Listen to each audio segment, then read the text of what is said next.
ফারজানা হোসেন চৌধুরী আপনি লিখেছেন, পিরিয়ড অবস্থায় মহিলারা সবে কদরে কি কোন ইবাদত সবে কদরে কি কোনো ইবাদত করতে পারবে? পারলে কিভাবে করবে এবং কি কি আমল করবে? পিরিয়ড অবস্থায় মা বোনরা সবে কদরে ইবাদত অবশ্যই করতে পারবেন। তাদের জন্য যেহেতু নামাজ নিষিদ্ধ, রোজা নিষিদ্ধ, এছাড়া কোরআনে কারিমের তেলাওয়াত স্পর্শ নিষিদ্ধ, এছাড়া বাকি যত ইবাদত আছে সেগুলো তারা করতে পারবেন। সেটা হতে পারে জিকির আজকার, সেটা হতে পারে দোয়া দরুদ, সেটা হতে পারে আপনার আল্লাহ তাআলার কাছে কায়বার বাক্যে দোয়া করা, প্রার্থনা করা, ইসলামী বই পুস্তক পড়া, সৎ কাজের আদেশ দেওয়া, অসৎ কাজের বাধা প্রদান করা, এরকম আরো যত রকমের ভালো কাজ হতে পারে, দান সাদাকা করা, সেই কাজগুলো তারা করতে পারবেন। কোরআন কারিমের তেলাওয়াত শ্রবণ করা, শোনা, দ্বীনি কোনো কথাবার্তা শোনা, আল্লাহ তাআলার কাছে বিশেষ করে সবচেয়ে বড় গুরুত্বপূর্ণ বিষয় হলো দোয়া করা। সবে কদরের যে দোয়া আছে, আল্লাহুম্মা ইন্নাকা আফুউন তুহিব্বুল আফওয়া ফা'ফু আন্নী, এছাড়া আরো যত দোয়া আছে লাইলাতুল কদরে, এগুলো কিন্তু আল্লাহ তাআলার কাছে নিবেদন করতে পারেন। তাসবিহ তাহলিল করতে পারেন, সুবহানাল্লাহ, আলহামদুলিল্লাহ, সুবহানাল্লাহ ওয়া বিহামদিহি, সুবহানাল্লাহিল আযীম, আল্লাহু আকবার, যত রকমের তাসবিহ আছে এসবগুলো পিরিয়ড অবস্থায় সবে কদরে মা বোনরা নিবেদন করতে পারেন। তাতে সবে কদরের যে ফজিলত এবং মর্যাদা, মাহাত্ম্য, সেটা তারাও লাভ করার সুযোগ থাকছে তাদের জন্য। আরিফুর রহমান লিখেছেন, ২৭ রমজানে কি বিশেষ কোনো ফজিলত আছে? ২৭ রমাদানকে আমাদের দেশে মানুষ সবে কদর বলে, সেজন্য এটাকে এত গুরুত্বের সাথে আমাদের দেশে উদযাপন করা হয়। যদিও নবী করিম সাল্লাল্লাহু আলাইহি ওয়াসাল্লাম লাইলাতুল কদর সম্পর্কে, সবে কদর সম্পর্কে বলেছেন, তাহারু লাইলাতুল কদর ফিল বিত্রি মিনাল আশরিল আওয়াখির রমাদান, রমজানের শেষ দশকের বেজোড় রাতগুলোতে বিশেষভাবে তোমরা লাইলাতুল কদর তালাশ করো। তো তিনি নির্দিষ্ট কোনো রাতের কথা বলে দেননি। সো ২৭ তারিখকেই একমাত্র হলো করে লাইলাতুল কদর বলাটা, এটা আমাদের ভুল। তবে এটা ঠিক, এটা সম্ভাব্য, জোরালো সম্ভাব্য একটা লাইলাতুল কদরের রাত। কারণ নবী সাল্লাল্লাহু আলাইহি ওয়াসাল্লাম রমজানের শেষ দশকের প্রত্যেকটা রাতে ইবাদতবন্দি করার পাশাপাশি বেজোড় রাতগুলোতে বিশেষ ইবাদতবন্দি করতেন না। ২৭তম রজনীকে লাইলাতুল কদর হওয়ার সম্ভাবনা বিভিন্ন বর্ণনার আলোকে বোঝানো হয়েছে। এই কারণে শুধু লাইলাতুল কদর, ২৭তম রজনীকে লাইলাতুল কদর বা শবে কদর না বলে আমরা সম্ভাব্য এবং জোরালো সম্ভাব্য শবে কদরের রাত বা শবে কদর হিসাবে বলতে পারি আপনার ২৭তম রজনীকে। আমিনা পাটোয়ারি আপনি লিখেছেন, অনেক সময় ফজর আজানের আগেই নামাজ পড়ে ফেলি ঘুমের জন্য, এতে কি নামাজ হবে? বোন আমিনা, ফজরের ওয়াক্ত হওয়ার আগেই যদি আপনি নামাজ পড়ে ফেলেন তাহলে নামাজ হবে না। আজান যদি ওয়াক্ত হওয়ার পরে মুয়াজ্জিন সাহেবরা দেয়, আপনি শিওর হলেন যে হ্যাঁ এত মিনিটে ওয়াক্ত হয়, আপনি তারপরে নামাজ পড়লেন, তাহলে নামাজ হয়ে যাবে।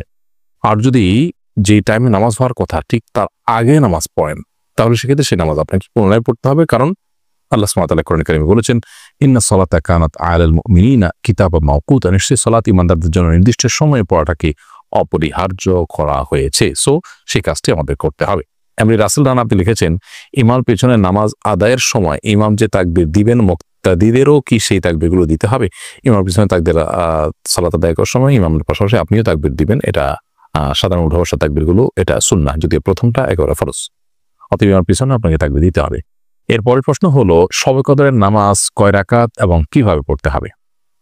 দেখুন, লাইলাতুল কদর যেটাকে আমরা শবে কদর বলছি, এই কদরের নামাজ আমরা ২ রাকাত করে পড়বো। অর্থাৎ কদর রাতে আমরা যে ইবাদতবন্দি করবো, এর ভিতরে প্রধান ইবাদত তো নামাজ, তো সেই নামাজটা ২ রাকাত করে পড়বো। হতে পারে সেটা আপনার যে কোনো ছোট ছোট সূরা দিয়ে কিংবা বড় কোনো সূরা দিয়ে, আপনার যদি বড় সূরা মুখস্থ থাকে তো বড় সূরা দিয়ে করলেন, ছোট সূরা দিয়ে মুখস্থ হলে একটা সূরা কয়েকবার করে পড়লেন। তবে লক্ষ্য রাখতে হবে এই নামাজগুলো যেন অনেক লম্বা সময় ধরে হয়, ধীরে স্থিরতার সাথে হয়। রুকু হবে অনেক দীর্ঘ, রুকু থেকে সুন্দর করে সোজা হয়ে উঠে টান হয়ে দাঁড়িয়ে অপেক্ষা করবেন একটু, এরপর আস্তে আস্তে আপনি সিজদা যাবেন। সিজদায় যত বেশি সময় ব্যয় করতে পারেন তত ভালো।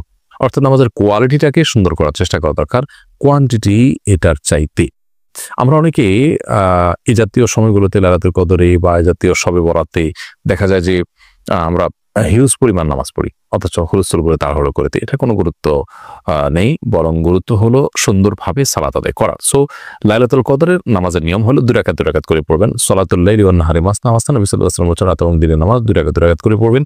এই ২ রাকাত নামাজ যত সময় নিয়ে পড়তে পারেন ততই ভালো। ৪ রাকাত পড়তে পারেন, ৬ রাকাত পড়তে পারেন, ৮ রাকাত পড়তে পারেন, যত রাকাত সংখ্যক আপনি পড়বেন, কিন্তু কোয়ালিটি যেন সে ঠিক থাকে, আস্তে যেন পড়ে, সেই খেয়াল রাখবেন। এ হলো লাইলাতুল কদর নামাজের নিয়ম। এখানে বিশেষ কোনো সূরা ঠিক করা নেই যে প্রথম রাকাতে অমুক সূরা এতবার, দ্বিতীয় অমুক সূরা ততবার, যে কোনো সূরা আপনি সূরা ফাতিহার পর মিলাতে পারবেন। অন্য 10টা নামাজের মধ্যেই এখানে সবকিছুই ওপেন। সো লাইলাতুল কদরে আমরা বেশি বেশি নামাজ পড়বো এবং নামাজের রাকাত সংখ্যা ফিক্স নেই যে এত রাকাতই পড়তে হবে। আপনার যতটুকু তফরিকুল আছে ততটুকু পড়বেন, তবে 2 রাকাত করে যে পড়বো আমরা, সেখানে বিশেষ কোনো পদ্ধতি সূরা ইত্যাদি ফিক্সড নেই, সাধারণ নিয়ম আমরা পড়বো ইনশাআল্লাহ তাআলা। অতএব সবে কদরের নামাজের নিয়মটা আমরা জানলাম এবং কত রাকাত পড়বো, রাকাত সংখ্যা ফিক্স নেই যে এত রাকাত পড়তে হবে, এর বেশি পড়া যাবে না বা এর কম পড়া যাবে না, এরকম কোনো কিছু নেই। এমডি এমন হোসেন আপনি লিখেছেন, কিভাবে আল্লাহর পথে ফিরে আসতে পারি এবং আল্লাহর পথে নিজেকে ধরে রাখতে পারি? দেখুন, আল্লাহর দিকে ফিরে আসার জন্য দরকার হলো ঐকান্তিক প্রচেষ্টা, সিরিয়াসনেস, দিলের গভীর থেকে মানুষের সদিচ্ছা। আল্লাহ সুবহানাহু ওয়া তাআলা বলেছেন, ওয়াল্লাযীনা জাহাদু ফিনা লানাহদিয়ান্নাহুম সুবুলানা, যারা আমার পথে আসার জন্য আপ্রাণ চেষ্টা রত থাকে, আল্লাহ বলেছেন তাদেরকে অবশ্যই আমি আমার পথে আসার বহুমুখী পথ দেখিয়ে দিব। এই জন্য আল্লাহর পথে আসার জন্য সিরিয়াসনেস থাকা দরকার, সর্বোচ্চ চেষ্টা থাকা দরকার, এবং সেই সাথে আল্লাহ সুবহানাহু ওয়া তাআলার কাছে দোয়া, পরিপূর্ণ মনোনিবেশ এবং আল্লাহর কাছে আমাদের প্রার্থনা করা উচিত। তাহলে ইনশাআল্লাহ দিনের পথে ফিরে আসা সহজ হবে। সেই সাথে দিনের পথে টিকে থাকার জন্য আমাদের প্রয়োজন হলো দিনদার মানুষদের একটা ভালো সার্কেল, একটা ভালো পরিবেশ, একটা ভালো বন্ডিং এবং সোসাইটি। এটা যদি আমরা মেনটেন করতে পারি তাহলে দিনের উপর টিকে থাকার তুলনামূলক সহজ হয়। সেই সাথে আল্লাহ তাআলার কাছে আমরা দোয়া করবো, আল্লাহুম্মা ইয়া মুকাল্লিবাল কুলুব, হে অন্তর পরিবর্তনকারী, সাব্বিত কলবি আলা দীনিকা ওয়া তাআতিকা, আপনার দ্বীনের উপর, আপনার আনুগত্যের উপর আমার অন্তরকে আপনি স্থির করে দিন, টিকিয়ে দিন, আমি যেন এটার উপর টিকে থাকতে পারি। সেজন্য আল্লাহ তার কাছে দোয়া করব। কোরআনের একটা আয়াত আছে, আমরা সেটা দোয়া করতে পারি, রব্বানা লা তুযিগ কুলুবানা বা'দা ইয হাদাইতানা ওয়া হাব লানা মিন লাদুনকা রাহমা ইন্নাকা আনতাল ওয়াহ্হাব। এই দোয়াগুলো আল্লাহ সুবহানাহু ওয়া তাআলার কাছে আমরা নিবেদন করতে থাকবো ইনশাআল্লাহ, দিনের উপর টিকে থাকার প্রয়োজনে। আল্লাহ আমাদেরকে তৌফিক দান করুন। আব্দুল আহাদ আপনি লিখেছেন, বিতরের সালাত জামাতে পড়বো নাকি তাহাজ্জুদের সালাতের সাথে পড়বো, কোনটা উত্তম? রমজান মাসে বিতরের সালাত জামাতের সাথে পড়াই উত্তম। বিতরের সালাত জামাতের সাথে পড়ে ফেললে ভোর রাতে আপনি চাইলে আবার তাহাজ্জুদও পড়তে পারবেন না তা না। তবে সাধারণ অবস্থাতেই নবী সাল্লাল্লাহু আলাইহি ওয়াসাল্লামের নির্দেশনা হলো, এই যে আলু আখিরা সালাতিকুম বিল্লাইল, ভিতরে তোমাদের রাতের শেষ নামাজ যেন ভিতির হয়। তো এই রাতের শেষ নামাজটা যেন ভিতর হয়, এটা সাধারণ বিধায় সবসময় এটা চেষ্টা করা উচিত। কিন্তু রমজান মাসে যেহেতু সুন্নাহ হলো, সাহাবায়ে কেরাম এবং খুলাফায়ে রাশিদিন সুন্নাহ হলো তারাবির সাথে ভিতির পড়া, অতএব আমরা সেটাই করব। এরপরে ভোর রাতে কেউ তাহাজ্জুদ পড়তে চাইলে সেটাও পড়া যাবে, সেটা অপশনের কারণে, অর্থাৎ এটি মূল বিধান নয়। তবে যেহেতু রমজান মাসে আমরা তারাবি পড়ার পর, তার ভিতির পড়ার পর আবার সুযোগ থাকছে ভোর রাতে তাহাজ্জুদ পড়া, সেটা আমরা চাইলে করতে পারি। এরপরে প্রশ্ন হলো, রমজানের শেষ দশকের গুরুত্বপূর্ণ দিনগুলো অতিবাহিত হচ্ছে, এই দিনগুলোতে আমাদের কি করা উচিত? রমজানের শেষ দশকের 5টি দিন অতিবাহিত হচ্ছে, আর সামান্য কয়েকটা দিন বাকি আছে। প্রিয় নবী সাল্লাল্লাহু আলাইহি ওয়াসাল্লাম রমজানের শেষের দিকে সেই ইবাদত বন্দেগীর পরিমাণ আরো বাড়িয়ে দিতেন। বিশেষ করে রমজানের শেষ দশকের প্রত্যেকটা দিন এবং প্রত্যেকটা রাত তার কাছে খুবই গুরুত্বপূর্ণ ছিল। কানা ইয়াজতাহিদু ফীহি মা লা ইয়াজতাহিদু ফী গায়রি, তিনি এই দশকে ইবাদত বন্দেগীর জন্য যত বেশি চেষ্টা এবং সাধনা করতেন, অন্য কোনো সময় ইবাদত বন্দেগীর জন্য এত সাধনা, এত চেষ্টা, এত পরিশ্রম তিনি করতেন না। এই জন্য একজন ইমানদার হিসাবে রমজানের শেষ দশকের অবশিষ্ট দিনগুলোতে আমাদের ইবাদত বন্দেগীতে অনেক বেশি নিমগ্ন থাকা উচিত।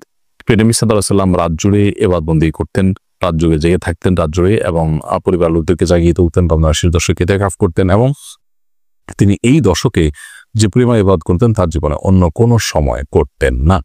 তো প্রিয় নবী সাল্লাল্লাহু আলাইহি ওয়াসাল্লামের এই আমলটা আমাদের মধ্যে থাকা উচিত। বিধায় অবশিষ্ট সময়গুলোকে আমাদের কাজে লাগানো দরকার। ঈদের কেনাকাটা কিংবা গ্রামে যাওয়ার ব্যস্ততা যেন আমাদের রমজানের শেষ মুহূর্তের ইবাদত বন্দেগী থেকে আমাদেরকে দূরে সরিয়ে না আনে। আমরা অনেকেই খুব দুর্ভাগ্যজনকভাবে রমজানের শেষের দিনগুলোকে আমরা নষ্ট করে ফেলি, অথচ এই দিনগুলোর গুরুত্ব আরো বেশি এবং মর্যাদা আরো অনেক বেশি। লাইলাতুল কদর এই দশকের মধ্যেই রয়েছে। সো এই দশককে আমরা সর্বোচ্চ ইবাদতের মধ্যে কাটাবার চেষ্টা করি। আর আমাদের সবাইকে সেই তৌফিক দান করুন।